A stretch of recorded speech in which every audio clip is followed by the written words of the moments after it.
I thought this would be a better way to respond to this. And I want to read what I just saw here on Facebook. As far as owning a business, congratulations, Polk. I hope you succeed in your goal. I have the same goal, however, we probably differ on where we are going to go with it. Me, I plan on providing my employees with a livable wage, insurance, and a good pension. I personally don't care if I ever become one of the 1%.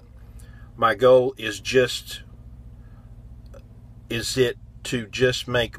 my goal isn't to just make money, but help those in my community. I'm not obsessed with bettering myself. Okay, here's what you need to understand. I've been in business for 3 years. I live in a truck. I see my family 6 weeks out of the year. That means the other 46 weeks I'm in this truck working. The conclusion of that, the result of that time and sacrifice will be possibly to buy trucks, hire drivers, grow the business from there. The drivers that I hire are not the ones that made the sacrifice to buy the trucks and build the business and learn what it takes to operate it. I did that. So that means that I get the reward, not them. Now, I will pay them whatever the market bears, and I will hire people who will do a good job. But this truck makes $200,000 a year. It eats $65,000 in fuel. It eats $20,000 a year in repairs. There's $3,000 in tolls. There are $15,000 in payments. There's another $3,000 in insurance. And at the end, I get what's left over. See, the wages don't come first. They come last, because the truck has to have insurance. It has to have fuel. It has to be repaired. It has to, to be paid for the capitalization of the loan. The wages come last. They don't come first. See, I can't say, all right, well, I decide the living wage for me is $80,000 a year, and so that's first. And then I run out of fuel because I don't have any more money. See, right now it's December, and people aren't paying what they were paying in June, because the market is different in December than it is in June. In June, I'll probably haul for $2.20 a mile, and right now I'm scraping every penny I can get together to make $1.50 a mile. You're talking a difference of, in some cases, as much as $2,000 a week. And I can't go to the shipper and say, well, that's not enough, because there's 10 other trucks lined up down the street ready to take that load that I just turned down because it's not enough. Because I have to take what's available to me. That's one. I have to go out into the marketplace and I have to say, here I am, I'm ready to work. And they say, okay, well, here's what we're going to pay you. I hauled a load 2 weeks ago that I know paid $2.20 a mile 4 months ago, and last week it paid $1.50. That's it. Because when capacity rises, which is the number of trucks available to haul freight, and the freight available to haul drops, then the rate falls. There's no magic wand, there's no magic pill, there's no government bureaucrat going to ride in on his unicorn with rainbows shooting out of his eyes and say, well, that's not fair. It don't work that way.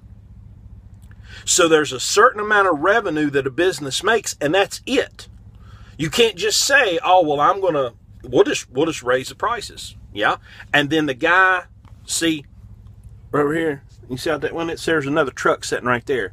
And there's 10 or 12 or 15. This truck stop holds 250 trucks, one truck stop. Okay, so if I say, well, I'm not going to do it, there's 249 others that will do it. And that is the marketplace. And the marketplace will decide what the rates are. Period. And so I have to find niches in the market, and which is what I've done and what Zeke has done. And we've gone and we found a company that pays a little better than most because of the type of product hauled and the investment of time and labor that we have to put into it. And so I get paid more money than another guy that's doing something where he's just backing up to a dock, loading it, taking it, backing it to a dock and unloading it. There's a lot more to what we're doing, so we get paid more. So there will come a day when I have employees. I may not provide insurance for them. It depends on the market and now this godforsaken mess that we're dealing with. Who knows what that's going to be like. I'll tell you this, I will not be providing a pension for them. And here's why. Pensions started out as a great idea that don't work.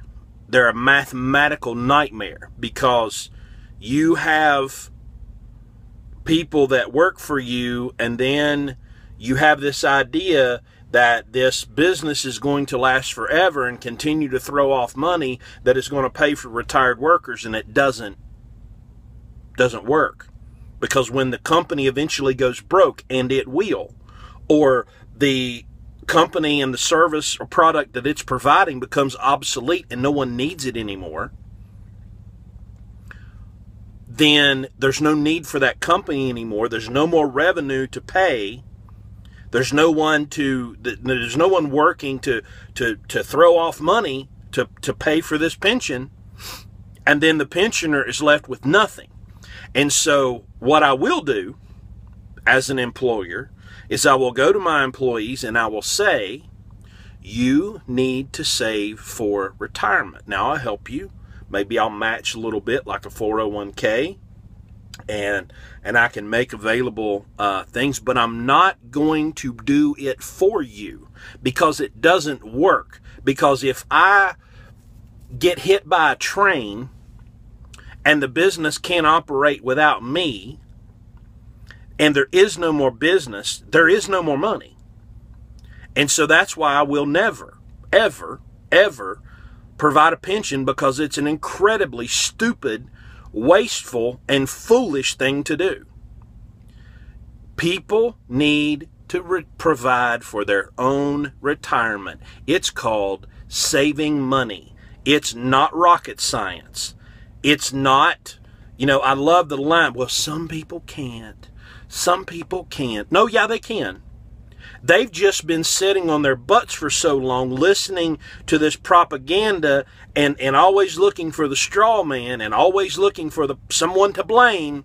Well, everything in my life isn't sunshine and roses, and there's somebody to blame. There's going to be somebody's fault. Well, here's the reality. Take all the movie stars, all the pro athletes, all the hedge fund managers, all the Wall Street, take every single one of them, all the high-profile rich people, right? And they are probably less than 10% of the millionaires in America today. They're such a small fraction. You know who the real millionaires are? That old man down the street that drives that 7 or 8 year old, probably American car. You probably don't know his name, but you just see him down there. He's probably got $4 million and you don't know it because he's not flashy. Because real millionaires, real rich people, don't buy $50,000 cars. They don't live in $500,000 houses. They don't stay in $5,000 a night suites in Manhattan.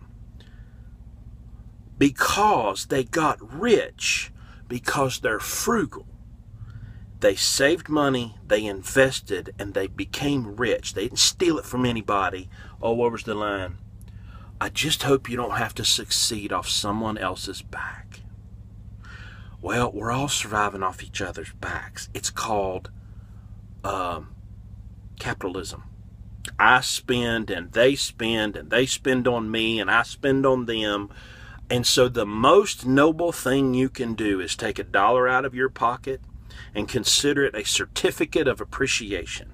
And every time you hand off a certificate of appreciation to someone, you are showing them, hey, you've done a good job, and I'm going to give you my certificates of appreciation. But please stop buying this garbage and this propaganda and the evil rich people are going to get us. Just go get rich. Find a product or service, whatever it is that God gave you and made you to do, your knowledge, your experience, your skills, your talents, and go out into the marketplace and thrive. Other people will thrive because you thrive. So, where is it? I am not, all caps, not obsessed with bettering myself. All right, well, enjoy being broke. Because